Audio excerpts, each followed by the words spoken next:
Olá, pessoa determinada, tudo bom? Muito bem-vindo, muito bem-vinda ao nosso nono dia aqui do programa Comer Intuitivo. A gente estava falando das emoções e hoje então vamos falar da última emoção, que é o nojo.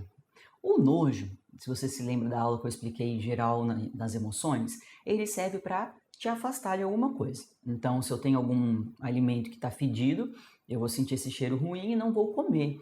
O nojo, assim como o medo, também é uma proteção para o nosso corpo. Mas onde ele entra no quesito aqui de comer, né? Porque se eu estou com nojo de alguma comida, obviamente eu não vou comer. Então, onde que ele entra? O nojo acontece também quando nós temos uma aversão a outras pessoas. Então, aquela palavra muito usada nos dias de hoje, que é o ranço, né? Eu tenho ranço do fulano, ranço do cicrano, e ela é realmente muito boa, porque quando a gente não concorda com ideias, com ideais, valores, ações do outro, nós tendemos a ter aversão dessa pessoa. Então, se eu falar para você assim, olha, eu tenho um amigo muito legal para te apresentar, ele é um estuprador de criancinhas. Você provavelmente não vai querer ser amiga dessa pessoa, você vai ter o quê? Uma aversão. Você quer repelir essa pessoa de você. Porque você tem ali um choque de crenças, ideais, de valores. Onde que a gente vê muito o nojo nesse contexto, né? Quando a gente tem, por exemplo, conflitos em casa, em relacionamento acontece muito, no trabalho. Então, quando eu penso assim, vou dar um exemplo de relacionamento que é bem interessante. Vamos supor que eu e você temos uma relação. Aí você fala para mim assim, Ingrid, você está me traindo. Nesse momento que você fala para mim que eu estou te traindo, eu sinto que você não concorda comigo, que eu sou uma pessoa que te respeita, que te ama. Então, a sua ideia em relação a mim dá um choque. E aí eu tenho o quê? Uma aversão a você. Eu quero repelir você de mim, porque você interferiu ali num ideal que eu tenho, me gerou essa emoção de aversão e eu quero te repelir. E aí eu, por exemplo, não quero mais falar com você. Então isso acontece muito nos relacionamentos. E dentro dessa versão, a gente às vezes parte para o comer. Então eu não tô magoada que você falou isso para mim, eu não tô sentindo que te perdi de repente, né? Lembra que a tristeza é uma perda, mas eu me deu um nojo. E naquele momento, então, o que eu vou fazer? Para dar uma aliviada nessa emoção que ela é ruim, eu vou lá e como? No trabalho acontece muito isso, então você está ali tendo um bate-boca com o seu colega, né? Por que você está tendo esse bate-boca? Porque ele pensa uma coisa, você pensa outra coisa, vocês estão chocando. Então existe ali o quê? Uma aversão sua com ele. E aí depois que tem toda aquela briga, todo aquele quebra-pau, você às vezes senta na sua mesa, come ali um doce, alguma coisa para mais uma vez relaxar. Muito similar ao que acontece com a raiva, certo? E existe o outro tipo também de nojo. Vamos pegar um exemplo aqui ainda do que o exemplo que eu te dei de você dizer que eu estou te traindo. Naquele momento, eu me sinto tão mal de perceber que eu e você temos ali uma diferença de pensamentos, isso me traz sim uma tristeza, porque eu sinto que estou perdendo você, e aí eu vou comer então para afogar minhas mágoas. Então também sim, vem a tristeza, vem o nojo, vem a tristeza, e essas emoções também andam muito juntas, ok? Como que a gente resolve a questão do nojo? Bom, eu acredito que só existam duas opções. A primeira opção é o famoso deixa pra lá, tá? Como que funciona isso? A gente tem que tentar entender, claro que isso não é fácil, porque o ser humano faz sim muito julgamento, e isso é natural, é normal da gente, e entender que cada um pensa de uma maneira. E às vezes eu penso, por exemplo, que eu gosto dessa camisa aqui minha de oncinha, mas você que está assistindo de repente pode pensar, nossa, ridícula essa roupa da Ingrid. Você fala isso para mim. Naquele momento eu tenho uma aversão, né, a você, porque você está dizendo que não gostou da minha roupa, mas eu a gosto muito.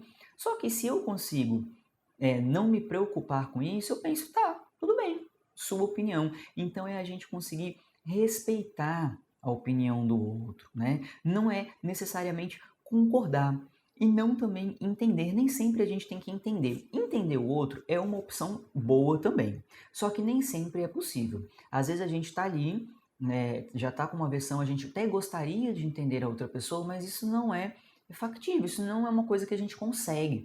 Então, o famoso deixa pra lá. Aquilo não interfere em você. Como que a gente consegue entender muito bem as coisas que interfere e não interfere. Até para a gente conseguir entender, vale a pena eu discutir isso ou não vale? Então, assim, se fosse o seu cônjuge falando para você que você está o traindo, você não estivesse, valeria a pena discordar? Valeria a pena conversar? E no seu trabalho, se alguém fala que você não trabalha bem, que você fez alguma coisa errada, vale a pena você conversar? Essa pergunta você só consegue responder quando você se conhece muito bem e entende muito bem quais são os seus valores, né? Quais são suas crenças, o que você acredita, quando você entende o que realmente é importante para você. Existe um exercício que eu gosto bastante na programação neurolinguística, que são as posições perceptivas.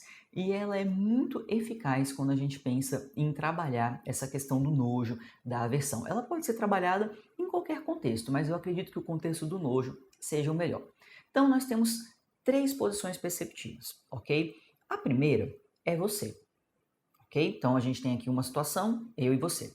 A segunda é o outro. No seu caso, então, o outro sou eu, no meu caso, o outro é você. E a terceira posição é como se tivesse alguém de fora, como se a caneta fosse uma pessoa, olhando a conversa. E como que funciona, então, as posições perceptivas? Primeiro, você vai refletir sobre a situação, sobre a sua ótica. O que você pensa sobre ela? O que você sente em relação a isso? Por que você sente? O que te incomoda? Lembra dessa pergunta que eu já falei para você usar? O que me incomoda? Então vamos pegar o exemplo que eu dei ainda ali de você dizer que eu estou te traindo. Então eu vou olhar pela minha perspectiva. Me sinto julgada, penso que não estou sendo respeitada, isso também me traz tristeza e como eu te amo muito e isso é importante para mim, é sim uma coisa que eu gostaria de conversar com você sobre. Agora, sua posição. Então eu vou me colocar no seu lugar. Lembrando que, cuidado quando você se colocar no lugar do outro, para não fazer suposições. Então, eu acho que isso é muito perigoso, porque a gente sempre vai ver o mundo de acordo com a nossa própria percepção, certo? E a gente vai falar um pouquinho mais sobre isso ainda.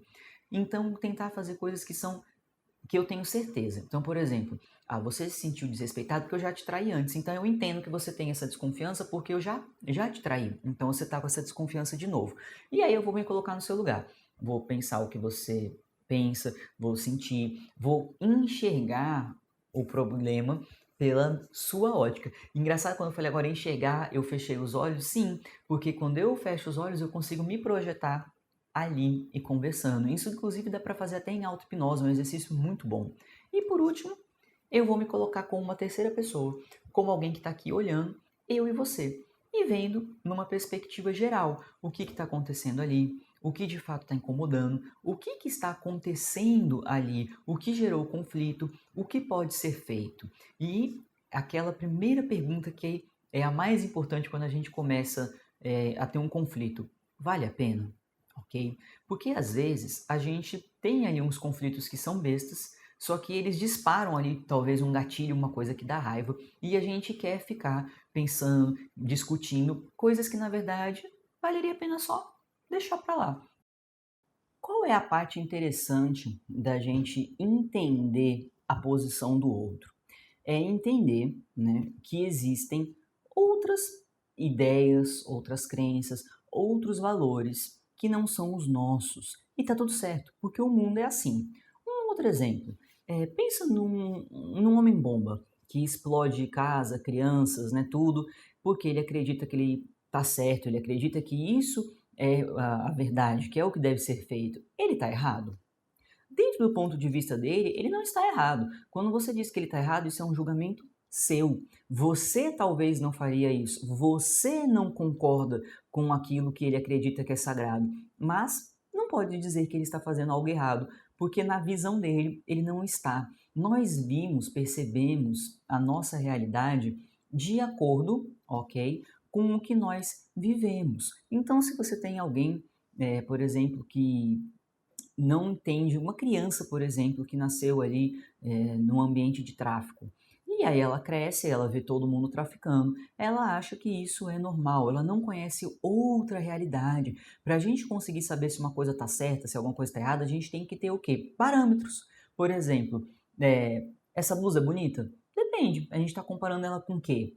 Bonita em que sentido? Para qual, né, finalidade? E então, a gente só consegue ter um ponto de vista baseado nos parâmetros que nós tivemos, baseado na nossa vida. Então, a gente nunca, nunca, nunca, nunca vai conseguir entender perfeitamente uma outra pessoa, a não ser que você se coloque no lugar dela. Então, um outro exemplo, tem gente que a gente fala, nossa, essa pessoa ela é muito fria, ela é muito dura, mas ela de repente nasceu numa família em que ela não ganhava carinho, numa família onde todo mundo era muito duro, a vida dela foi muito sofrida, ela sofreu muito preconceito, então a única forma que ela entendeu que deve ser vivida a vida é de uma maneira dura e fria, e é assim que é o certo. Mais uma vez, não está certo, não está errado, porque cada um vai ter a sua percepção. O que eu quero que você faça de lição de casa? Eu gostaria que você fizesse o exercício das posições perceptivas. Então você pensa em algum conflito que você esteja tendo, ou então em algum conflito que já passou, caso você não tenha nenhum agora, você vai se sentar, vai fechar os seus olhos, porque quando a gente fecha os olhos a gente se concentra melhor, e aí você vai se colocar na sua posição. O que você pensava? O que você está sentindo? O que te incomoda? O que você espera? Enfim, a sua visão daquela situação. Aí você vai abrir, fechar os olhos e quando fechar os olhos, você vai se colocar na posição do outro.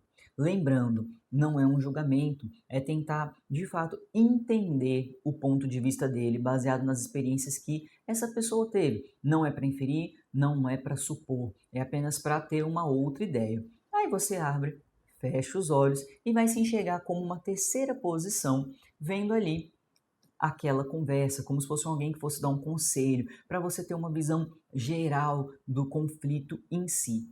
E para que serve isso? Né? Por que eu vou fazer isso? Isso é para que você comece a entender o que de fato você pensa, entender se vale a pena discutir por isso, se não vale a pena, lembra? Deixa para lá. Não, vale a pena, é importante, mas então eu vou ter uma discussão inteligente, eu não vou ter uma discussão egoísta onde eu vou falar eu quero isso, eu gosto disso, eu vou entender, né, o ponto de vista do outro. Não, eu não consigo entender, mas então eu vou respeitar, ok? Não, você não precisa entender, realmente entender não é tão simples.